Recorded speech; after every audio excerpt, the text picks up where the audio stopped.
औज़ुबिल्लाहिमिनश्शैतानिर्रजीम बिस्मिल्लाहिर्रहमानिर्रहीम। अस्सलाम वालेकुम दोस्तों, कैसे उम्मीद करता हूँ कि आप सब खैरियत से होंगे। तो जैसा कि आप जानते हैं कि हमने CS101 इंट्रोडक्शन टू कंप्यूटिंग की लेक्चर सीरीज़ शुरू की हुई है। इससे पहले लेक्चर में हमने मॉड्यूल नंबर 1 को कंप्लीट डिस्कस किया था। मैंने आपको कंप्लीट इसका रोड मैप दिया था, आपने इसको कैसे पढ़ना है, आपने इसको कैसी तैयारी करनी है। उसके अलावा एक इंट्रोडक्टरी लेक्चर मैंने अपलोड किया था, उसमें मैंने इसका सिलेबस वगैरह मुकम्मल डिस्कस किया था। अगर आपने वो दोनों वीडियोस नहीं देखी तो इसी वीडियो के डिस्क्रिप्शन में उसका लिंक होगा, आप पहले वो जाके देख लें, या आपको ऊपर आई बटन में उसका लिंक मिल जाएगा, वहाँ पे आपको क्लिक करके उसको देख सकते हैं। तो चलिए जी, आज का हमारा टॉपिक है जी टॉपिक नंबर 2, मॉड्यूल नंबर 2। तो मॉड्यूल नंबर 2 शुरू करने से पहले तमाम दोस्तों से जिन्होंने मेरा चैनल MSc विजुअल सर्विसेज को सब्सक्राइब नहीं किया, उनसे गुजारिश है कि चैनल को सब्सक्राइब कर लें। और अगर आपको लेक्चर समझ आ रहे हैं तो इसका फीडबैक कमेंट्स में ज़रूर किया करें, और अगर आपको कोई भी क्यूरी है तो आप कमेंट किया करें, इंशाल्लाह आपको उसका सोल्यूशन मिल जाएगा। तो आज का हमारा जी मॉड्यूल नंबर 2 है, इसमें हम देखेंगे जी ब्रेथ फर्स्ट लर्निंग क्या चीज़ है और इसमें डेप्थ फर्स्ट लर्निंग क्या चीज़ है। इन दोनों को हम डिटेल से देखेंगे। तो सबसे पहले जी ब्रेथ फर्स्ट लर्निंग, पहले देखते हैं ये होती क्या है। ब्रेथ फर्स्ट लर्निंग इसमें होता है कि हमने पहले यानी कि जितना भी हमने कोर्स पढ़ना है उसके जो मेन टॉपिक्स हैं उसको हमने थोड़ा थोड़ा सा देख लेना है, हमने कौन कौन से टॉपिक्स इस बुक में कवर करने हैं और उसकी तरतीब क्या, उनमें कौन कौन सी चीज़ें हमने देखनी है। उसके बाद जो डेप्थ फर्स्ट लर्निंग होती है उसमें हम पहले एक टॉपिक को पकड़ते हैं, उसको डिटेल से कंप्लीट देखते हैं, उसके बाद इसको कवर करने से पहले हम दूसरा टॉपिक शुरू नहीं करते। पहले हम उस टॉपिक को मुकम्मल कंप्लीट देखेंगे, डिटेल से पढ़ेंगे, फिर उसके बाद हम नेक्स्ट टॉपिक को शुरू करेंगे। वो होती है डेप्थ फर्स्ट लर्निंग, यानी कि उसको डेप्थ के साथ पढ़ना, डिटेल के साथ पढ़ना। और जो ब्रेथ फर्स्ट लर्निंग होती है उसमें हम सिर्फ बेसिक इंट्रो उसका देखते हैं, उसके बाद फिर हम नेक्स्ट यानी कि टॉपिक पे फिर उसका बेसिक इंट्रो देके फिर नेक्स्ट टॉपिक पे, ये होती है ब्रेथ फर्स्ट लर्निंग। तो ये दो टेक्निक्स हैं जो कि इस बुक में दी गई हैं, जैसा कि आप देख सकते हैं। तो इसको हम थोड़ी सी रीडिंग कर लेते हैं। Breadth first learning, this course will give basic introduction to almost all courses of the computer science. ये जो कोर्स है ये आपको इंट्रोडक्शन देगा जितने भी प्रोग्राम है, कोर्सेज हैं कंप्यूटर साइंस के। इसके बाद such strategy of learning is known as breadth first learning, वही जैसा कि आपको शॉर्ट डिटेल दी जाएगी हर टॉपिक के बारे, जो कि ब्रेथ फर्स्ट लर्निंग कहलाती है। इसके बाद the other strategy is called depth first learning, जो दूसरी स्टडी है वो डेप्थ फर्स्ट लर्निंग है, उसका नाम दिया गया in which one particular course is first covered in detail. इसमें हम एक पार्टिकुलर कोर्स उसको मुकम्मल कवर करते हैं डिटेल के साथ, और फिर एंड देन नेक्स्ट कोर्स इस कवर्ड, उसके बाद फिर नेक्स्ट कोर्स कवर करते हैं, इस सो ऑन चलते जाते हैं। एक को पकड़ते हैं, उसको कंप्लीट देखते हैं, फिर उसके बाद नेक्स्ट पे चलते हैं, उसको कंप्लीट देखते हैं। ये होती है डेप्थ फर्स्ट लर्निंग। इसके बाद breadth first learning help student to first know why what will be learning in the whole degree programme. जो ब्रेथ फर्स्ट लर्निंग होती है वो स्टूडेंट्स को शुरू में बता देती है कि आपने इस डिग्री प्रोग्राम में कौन कौन से सब्जेक्ट पढ़ने हैं, उनमें क्या क्या चीज़ें पढ़नी हैं। तो वो थोड़े बहुत फेमिलियर हो जाते हैं, अभी हमने क्या क्या चीज़ें डिस्कस करनी है, कौन कौन से हमने बुक्स पढ़ने हैं, सब्जेक्ट पढ़ने हैं। तो इसमें जी जो कवर होते हैं, we will cover abstract view of all major courses in computer science, understanding what will be studied in computer science. हमने कौन कौन से जो मेजर कोर्सेज है वो हमने कंप्यूटर साइंस में पढ़ने हैं, उसमें हमने कौन कौन सी चीज़ें समझनी है। Why each course is important, हमारे जो हर कोर्स है वो क्यों इंपॉर्टेंट है। क्लैरिफाई द बिगर पिक्चर, उसमें हम उसको क्लासीफाई करेंगे डिटेल के साथ, ये हमने इनमें कवर करना है। So introduction to the topics will be covered in this course. इस कोर्स में हम CS101 इंट्रोडक्शन टू कंप्यूटिंग में हम कौन कौन से टॉपिक्स को कवर करेंगे, वो तमाम टॉपिक्स नीचे दिए गए हैं। मैं आपको हल्का हल्का से इसका बता देता हूँ ये कौन कौन से टॉपिक्स हैं, तो इंशाल्लाह ये हम नेक्स्ट कंप्लीट इसका डिटेल से देखेंगे। तो 2.1 हमारा टॉपिक है, यानी कि पहला टॉपिक है वो है जी सर्च इंजन यूजिंग टेक्निक्स। हमने सर्च इंजन को कैसे यूज़ करने हैं उसके मुकम्मल टेक्निक्स देखें, हमने कौन कौन से ऑपरेटर्स लगा के उसकी जो डिज़ायर्ड रिज़ल्ट है वो हासिल कर सकते हैं। यानी कि हम कुछ ऑपरेटर्स लगाएंगे तो फिर उस ऑपरेटर को लगाने का हमें फ़ायदा ये होगा कि हमें जो पेज उससे मोस्ट रिलेट करेंगे सबसे ज़्यादा, वो वेब पेजेस या वो वेबसाइट्स हमको वो सर्च इंजन निकाल के दे देगा। हमें ज़्यादा वेब पेजेस, ज़्यादा वेबसाइट्स ढूंढनी नहीं पड़ेंगी। इसके बाद हिस्ट्री ऑफ कंप्यूटिंग, इसके बाद हिस्ट्री ऑफ कंप्यूटर पढ़ेंगे, कंप्यूटर कैसे ईजाद हुआ, शुरू से कैसे शुरू हुआ।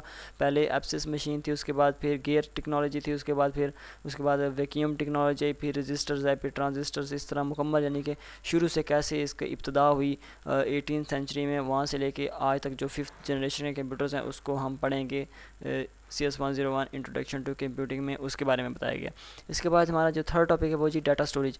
डाटा स्टोरेज क्या चीज़ है, इसको हम डाटा को कैसे स्टोर करते हैं, जो किस फॉर्म में स्टोर होता है, कौन कौन सी डिवाइसेस हैं, इसका हम कंप्लीट यानी कि इसी कोर्स CS101 में देखेंगे। इसके बाद डाटा मैनिपुलेशन क्या होती है, ये कैसे होती है, हमने कैसे अपने डाटा पे अरिथमेटिक ऑपरेटर्स दूसरे बूलियन ऑपरेटर्स वो लगाने हैं, जिसमें अरिथमेटिक ऑपरेटर है एडिशन का है, सब्ट्रैक्शन का है, मल्टीप्लिकेशन का है और डिवीजन का है। इसको परफॉर्म करा के हमने जो भी अपना डाटा रिक्वायर्ड निकालना है, डाटा मैनिपुलेशन करनी है, वो तमाम इस कोर्स में हम देखेंगे। उसके बाद ये ऑपरेटिंग सिस्टम क्या चीज़ है, इसके बारे में हम पढ़ेंगे। Overall incharge of the computer system, जो कि मैंने आपको पहले लेक्चर में बताया था, जो सुपरवाइज करता है पूरे कंप्यूटर को, जो होता है हमारा ऑपरेटिंग सिस्टम के बाद कोई भी कंप्यूटर ऑन नहीं होता। इसको हम डिटेल से देखेंगे कैसे वर्क करता है। इसके बाद है जी नेटवर्किंग एंड द इंटरनेट। इसके बाद हम नेटवर्किंग और इंटरनेट देखेंगे, इसको हम शॉर्ट डिटेल पढ़ रहे हैं। इसके बाद जो हमारा सेमेस्टर नंबर 3 होगा, उसमें हमारा होगा जी सब्जेक्ट CS601, जिसमें हम नेटवर्किंग पढ़ेंगे, मुकम्मल कंप्यूटर नेटवर्क्स पढ़ेंगे। तो we will study how different computer components over the internet. जो हमारे डिफरेंट कंपोनेंट जो होते हैं कंप्यूटर के, वो इंटरनेट पे कैसे काम करते हैं, वो कैसे आपस में कंप्यूटर कनेक्टेड होते हैं, तो उसके बारे में हम डिटेल से देखेंगे। इसके बाद ये एल्गोरिथम क्या चीज़ है, तो इसकी ये डेफिनेशन है, ये आपने याद रखनी है। ये MCQs में सेम एज इट इज़ आ जाती है। Set of steps in a sequence to perform a certain task. हमने कोई भी टास्क करना है, उसके लिए कौन कौन से स्टेप्स हैं, कौन कौन से प्रोसीजर्स हैं। जैसे कि हमने विंडो स्टार्ट करनी है, उसका मुकम्मल प्रोसीजर क्या है। इसके बाद हमने कोई भी टास्क परफॉर्म कराना है, उसका जो मुकम्मल step by step sequence of procedure है, वो हमने देखना होता है एल्गोरिथम में। इसके बाद प्रोग्रामिंग लैंग्वेज क्या चीज़ है।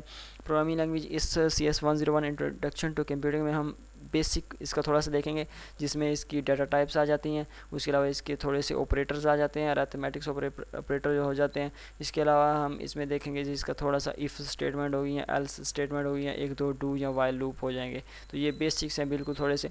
ये हम इसका प्रोग्रामिंग लैंग्वेज का हल्का सा टच दिया गया है CS101 में, इसको हम देखेंगे। इसके बाद है जी सॉफ्टवेयर इंजीनियरिंग क्या चीज़ है। इसमें हम जो सॉफ्टवेयर डेवलप करते हैं, उसके मुकम्मल फेजेस होते हैं, स्टार्टिंग से लेके एंड तक हमारा सॉफ्टवेयर बन के तैयार हो जाता है। उसमें कौन कौन से फेजेस आते हैं, उनको हम डिटेल से देखेंगे। जिसमें जी डाटा गैदरिंग आ जाता है, उसके बाद इसके बाद इसका डिज़ाइनिंग फेज़ आ जाता है, फिर इम्प्लीमेंटेशन आ जाता है, फिर उसकी टेस्टिंग आ जाती है। तो ये हम तमाम इस बुक में पढ़ेंगे। इसके बाद जी डाटा एब्स्ट्रैक्शन क्या चीज़ है। हमने डाटा को कैसे एब्स्ट्रैक्ट करना है, कैसे निकालना है किसी भी सिस्टम में, कैसे स्टोर करना है, डाटा को हाइड करने के तरीके क्या चीज़ होते हैं। ये इसके मुकम्मल यानी कि डाटा एब्स्ट्रैक्शन के मतलब आप पढ़ेंगे जी 3rd सेमेस्टर में। इसमें इसके 3 सब्जेक्ट आते हैं, जिसमें डाटा स्ट्रक्चर आ जाता है CS301। इसके बाद डिजिटल लॉजिक डिज़ाइन आ जाता है CS302। उसके बाद ऑब्जेक्ट ओरिएंटेड प्रोग्रामिंग आ जाती है CS304। ये आप 3rd सेमेस्टर में पढ़ेंगे। BScs है, ITI या सॉफ्टवेयर इंजीनियरिंग है आपका। तो उसमें डाटा एब्स्ट्रैक्शन में आ जाता है, जिसमें अरेज आ जाती है, स्टैक आ जाती है, क्यू आ जाती है, ट्री आ जाती है। हमने इसमें से डाटा एब्स्ट्रैक्ट करना है, डाटा निकालना है, डाटा डालना है। तो ये हम देखेंगे इस बुक में, और आगे वाले चैप्टर्स में इसको डिटेल से देखेंगे, आगे वाले सेमेस्टर्स में इसको डिटेल से देखेंगे। इसके बाद डाटाबेस सिस्टम क्या चीज़ है। DBMS कैसे डाटा को स्टोर करता है, कैसे उसको लिंक करता है, कैसे ऑर्गेनाइज करता है, इसको भी हम डिटेल से देखेंगे। DBMS यानी कि डाटाबेस मैनेजमेंट सिस्टम, इसकी फंक्शनैलिटीज़ क्या क्या चीज़ होती हैं, वो भी हम इसको देखेंगे। इसके बाद आर्टिफिशियल इंटेलिजेंस कंप्लीट, इसके 5-6 मॉड्यूल्स हैं, फाइनल टर्म के सिलेबस में ये आता है। इसके बारे में हम कंप्लीट पढ़ेंगे। ये जो आर्टिफिशियल इंटेलिजेंस होता है, ये कैसे काम करते हैं, कैसे सेंस करती है, कैसे यानी कि जब हम अपने मोबाइल का कैमरा ऑन करते हैं, तो ऊपर हमारे कैमरे में जब हमारी पिक्चर्स आ रही होती है, वहाँ पे लिखा होता है मेल फीमेल, उसके बाद उसकी एज वगैरह जो आती है, वो क्या चीज़ होती है, वो दरअसल हमारी AI जो आर्टिफिशियल इंटेलिजेंस है, उसको यूज़ करके हमें बताता है ये जो फेस है, इसकी उम्र इतनी हो सकती है, और ये मेल है या फीमेल है। उससे हमने जो उसको एल्गोरिथम दिया हुआ है, आर्टिफिशियल इंटेलिजेंस का सॉफ्टवेयर दिया हुआ है, मुकम्मल कोडिंग दिया है, वो उससे सेंस करता है। तो ये बताता है जी कैन नॉट थिंक, जो कंप्यूटर होता है वो कोई भी चीज़ सोच नहीं सकता, जबकि हम आर्टिफिशियल इंटेलिजेंस के ज़रिए उसकी थोड़ी सी मदद कर सकते हैं। अभी आप इसको इस तरह परफॉर्म करें तो आपको ये चीज़ें पता चल जाएंगी, यानी कि मुकम्मल, यानी कि मेल फीमेल का 18 उम्र होगी या जितनी भी उम्र हो जाती है। उसके बाद आर्टिफिशियल इंटेलिजेंस आजकल बहुत ज़्यादा यूज़ हो रहा है रोबोटिक्स में। उसके बाद रेस्टोरेंट्स वगैरह में, हॉस्पिटल्स वगैरह में इस तरह की चीज़ें बहुत यूज़ हो रही हैं। हॉस्पिटल की जो मेडिकल की मशीनरी है, उसमें भी आर्टिफिशियल इंटेलिजेंस यूज़ होती है। इसके बाद CS इम्पैक्ट है मोस्ट इंपॉर्टेंट लॉन्ग क्वेश्चन है फाइनल टर्म एग्ज़ाम के लिए, क्योंकि ये हम ब्रेथ फर्स्ट लर्निंग पढ़े, हम कंप्लीट जो इस बुक में पढ़ेंगे उसको हम शॉर्टली देख रहे हैं, हम कौन कौन से टॉपिक्स कवर करेंगे। तो CS इम्पैक्ट ऑन सोसाइटी ये फाइनल टर्म के सिलेबस में आता है, और ये फाइनल टर्म के लिए मोस्ट इंपॉर्टेंट लॉन्ग क्वेश्चन है, हर सेमेस्टर में आता है। कंप्यूटर साइंस का इम्पैक्ट पढ़ेंगे ऑन सोसाइटी, और इसके स्टेप्स और ह्यूमन पे इसके असरात, यानी कि इंसानों पर इसके क्या असरात हैं, इम्पैक्ट्स, वो हम देखेंगे। CS impact on society complete detail से देखेंगे। इसके बाद है content filtering, spam and international laws. इसमें जो भी यानी कि प्राइवेसी और डाटा सिक्योरिटी के जो भी लॉज होते हैं वो आ जाते हैं। कंटेंट फ़िल्टरिंग, हमने कैसे फ़िल्टर्स लगाने हैं, कंटेंट फ़िल्टरिंग कैसे होती है, जो अंडर 18 का कंटेंट होता है वो कैसे अलग किया जाता है। इसके बाद स्पैम्स, इसके इंटरनेशनल लॉज कौन कौन से हैं, सिक्योरिटी के लॉज जो भी होते हैं, इसके लॉज जैसे 2002 की पॉलिसी के मुताबिक। इसके बाद लॉ होता है सिक्योरिटी लॉ। इसी तरह इसके जो इंटरनेट पर जो भी आपका डाटा होता है उसके लिए एक लॉज होते हैं इंटरनेशनल, उसी के मतलब अगर आपका डाटा उन यानी कि लॉज को फॉलो करता है तो वो आपका वेबसाइट्स और चैनल्स पे रहेगा। यूट्यूब चैनल है जो भी, अगर उनसे वो इख्तलाफ करता है तो वो आपको रिमूव कर देंगे, आपके डाटा को रिमूव कर देंगे, उसकी जो पॉलिसीज़ है उनके ख़िलाफ़ होगा। तो मुकम्मल इंटरनेशनल लॉज हैं जिसके मुकम्मल यानी कि डाटा कंट्रोल किया जाता है वेबसाइट्स वगैरह का और जो भी सोशल मीडिया साइट्स होते हैं उनका। इसके बाद ये वर्ड प्रोसेस क्या चीज़ है जिसमें हम अपने डॉक्यूमेंट्स बनाते हैं। बेसिकली ये MS वर्ड, माइक्रोसॉफ्ट वर्ड है ये, यानी कि इसके बाद इसका आई थिंक मॉड्यूल नंबर 165 से लेके 228 तक है जी। इसके 3 यानी कि मेन चीज़ें हैं जिसमें MS वर्ड आ जाता है वर्ड प्रोसेसिंग में, MS पावर पॉइंट आ जाता है प्रेजेंटेशन डेवलपमेंट में। इसके बाद जो स्प्रेडशीट में आता है वो है जी MS एक्सेल, और इसके बाद जो MSSS होता है वो आता है डेटाबेस में। तो ये हम इंशाल्लाह कंप्लीट देखेंगे, मैं आपको पहले लेक्चर में बता चुका हूँ। इसके बाद है जी वेब पेज डेवलपमेंट, इसमें HTML की लैंग्वेज है, इसके थोड़े से टैग्स हैं, और इसमें हम जो सॉफ्टवेयर यूज़ करेंगे वो है जी ड्रीम वीवर। तो ये हमारा जी हमने ब्रेथ फर्स्ट लर्निंग है हमारी, हमने ये चीज़ें ये वाले टॉपिक्स इस बुक में कवर करने हैं। तो ये था जी हमारा मॉड्यूल नंबर 2। तो मॉड्यूल नंबर 3 की तक के लिए मुझे इजाज़त दीजिए। उम्मीद है कि आपको लेक्चर की समझ आई होगी। तो नेक्स्ट लेक्चर तक के लिए मुझे इजाज़त दीजिए। Thanks for watching. अल्लाह हाफ़िज़, फ़ी अमान अल्लाह।